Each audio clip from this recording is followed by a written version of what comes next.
Theorizing that one could time travel within his own lifetime, Dr. Sam Beckett stepped into the quantum leap accelerator. Sexual assault, racial violence, electroshock therapy, war. A man who leaps into the body of one of history's most notorious assassins and cannot stop what's coming. These weren't background details. They were the main event. The show forced Sam, and you sitting on your couch, to sit inside that darkness and feel the weight of it. There were no easy exits, no clean resolutions wrapped up in 42 minutes. Just the raw consequence of being human in a broken system.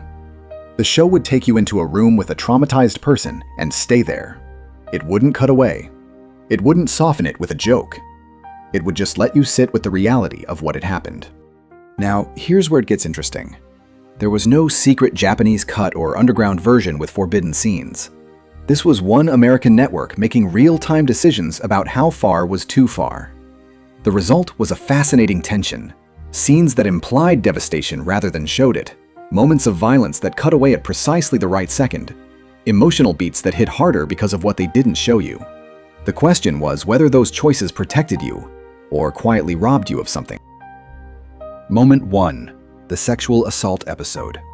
The title alone told you everything. This wasn't cute. This wasn't gentle. Sam leaps into a young woman in the aftermath of a physical assault, and the broadcast version handled this with genuine care and seriousness.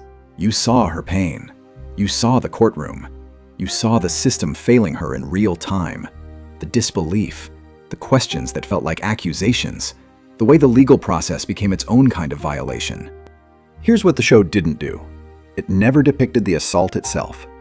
The show made a deliberate, principled choice to anchor the entire episode in aftermath, the trauma, the disbelief, the grueling experience of trying to be believed by people who were supposed to help you. The assault was referenced, but never visualized. This restraint wasn't weakness. It was a creative and ethical decision that put the survivor's experience front and center, refusing to exploit the act for dramatic effect. The horror lived in what people said to her, in the casual dismissiveness of a world that didn't want to believe, not in what had been done to her body. That's a harder truth to tell, and somehow it lands more deeply because of it. As an adult, you understand now what that episode was actually navigating. The way the system treats victims, the exhausting burden of proof, the quiet violence of disbelief. When you watched it as a kid, you probably felt vaguely uncomfortable and didn't know why. Now you know exactly why. And the fact that the show went there at all, on network television in 1992, treated it with this kind of respect rather than exploitation, that's nothing short of remarkable. You're here to help. Timmy, you are. Moment 2. Shock Theater, Season 4, Episode 4. Sam leaps into a patient inside a mental institution who has just undergone electroshock therapy. Sam is fragmented, confused. He keeps cycling through personalities of people he's previously leaped into, fragments of other identities bleeding through. Al can barely reach him. The whole episode has this fractured, unstable quality that makes you feel like you're inside a breaking mind. The portrayal of electroshock therapy and the condition of the patients around Sam was carefully framed to meet broadcast standards, but it didn't pull its punches on the psychological horror or the profound ethical questions surrounding the treatment. You saw the aftermath. You felt the damage. The institution around Sam wasn't helping. It was part of the problem. The real horror here is existential. Sam Beckett, brilliant, capable, the man who always figures it out, is broken.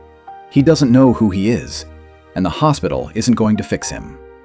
The episode asks a question the show rarely voiced out loud. What if Sam can't be saved? What if this time the leap out comes and nothing has been fixed? This one hits differently when you revisit it as an adult who's seen mental health care go through decades of public reckoning.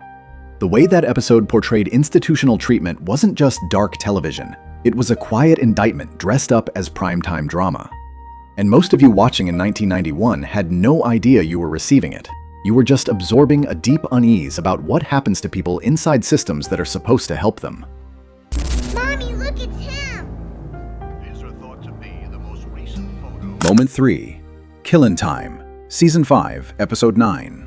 Sam leaps into a man on death row, scheduled for execution by electric chair. The clock is ticking in the most literal sense possible. The episode builds toward an ending that offers no clean salvation, no last-second reprieve, no clever Sam Beckett solution that makes everything okay. Sam leaps out moments before the switch is pulled. The explicit visual of the electrocution is avoided. But here's what the broadcast version didn't hide. The original person, the one whose body Sam vacated, met their end. The show didn't look away from that reality. It just didn't show it graphically. This is one of Quantum Leap's most quietly devastating structural choices. Sam's leap out wasn't a rescue, it was an exit. The person whose life he temporarily inhabited still faced their fate. The show asked a genuinely uncomfortable question about the mechanics of Sam's entire mission. What happens to the people left behind? Does Sam fix their lives, or just occupy them briefly before abandoning them to whatever comes next? Did you ever sit with that as a kid? Did you ever wonder, after the leap, what happened to the person left behind? This episode made that question impossible to ignore. As an adult, it reframes the entire premise of the show in a darker light. Every leap out is also a moment of abandonment. That's not a feel-good premise anymore. That's tragedy wearing a science fiction costume. And it changes how you think about every other episode. Sam, you promise? Okay, come on back down. You gotta promise. All right. Moment 4. The Leap Home, Part 2. Season 3, Episode 22. Sam leaps into the Vietnam War, and his brother Tom is there. Sam knows, with the terrible certainty that only a time traveler can carry, exactly what is coming. He's lived through history. He knows how this story ends. Tom's death is depicted as the episode's central tragedy. This is the moment where Quantum Leap announced clearly that it was not going to protect its protagonist from real loss.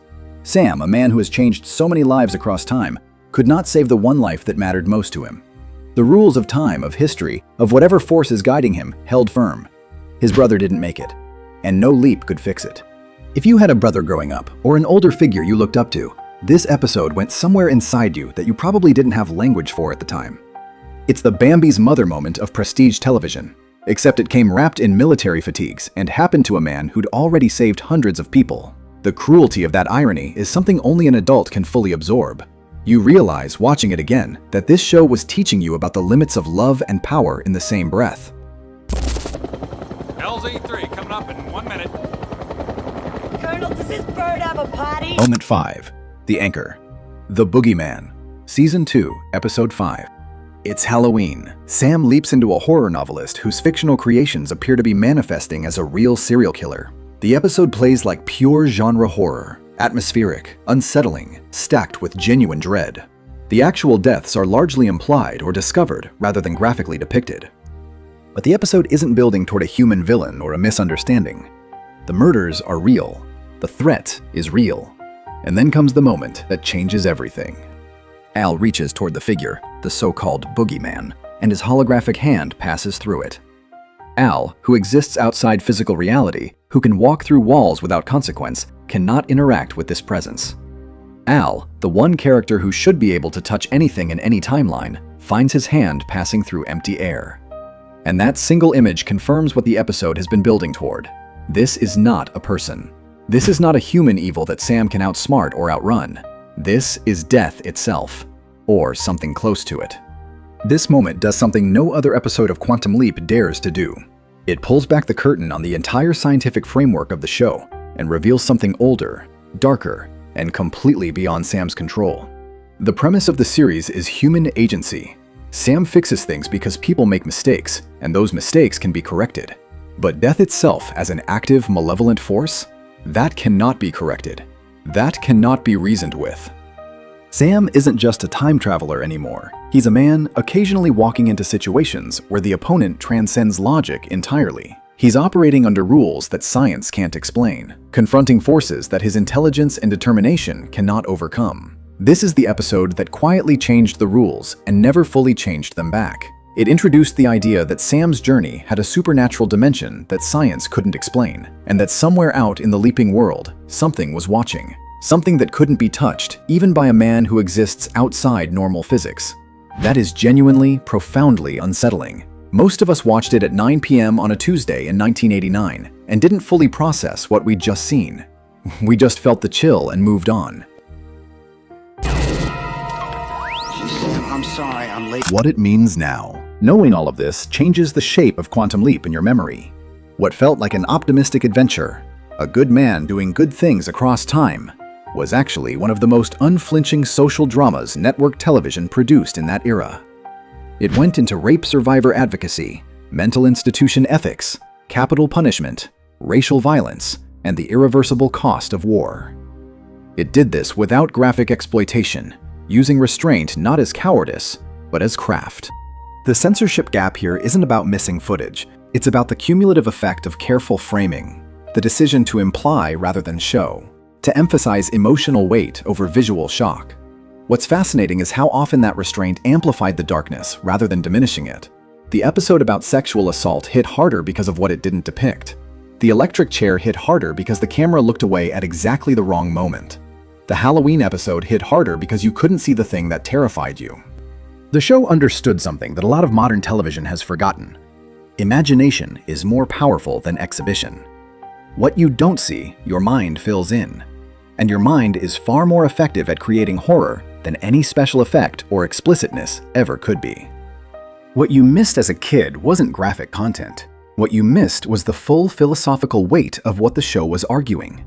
That even a man with the gift of time, the ability to rewrite moments, cannot save everyone, cannot stop every death, cannot outrun history, cannot, as that Halloween episode made terrifyingly clear, always identify what he's actually up against. That's not a Saturday morning lesson. That's an adult confronting the limits of human power. You just happened to absorb it at 10 years old without a guidebook, and it shaped how you understood suffering and loss in ways you're only now fully recognizing. So here's where we land. Quantum Leap gave you a hero who leaped through time fixing things, and inside that hopeful framework, it was quietly teaching you about trauma, injustice, loss, and the terrifying possibility that some forces simply cannot be fixed. The network softened the edges. They pulled the camera away at the crucial second. They managed the darkness carefully, episode by episode. And the result was a show that was somehow both safer than it should have been and more devastating than anyone fully warned you about. Did that restraint make the show better or worse? Honestly, probably both. The restraint gave it a kind of earned gravity that pure shock never could have achieved. But the full weight of what it was exploring, you're only just picking that up now, years later, when you have the context to understand what you were actually watching. Which of these moments hit you hardest as an adult? Was it the Halloween reveal? The Vietnam episode? Something else? Drop your thoughts in the comments. I'm curious what landed for you. If this brought back some memories, good, complicated, or somewhere in between, hit like and subscribe. We dig into the shows that shaped you every single week. And next time you see that blue light and hear that hopeful little musical sting, you're going to remember, Sam Beckett wasn't just fixing mistakes. He was walking into the dark. Every single time. Oh boy.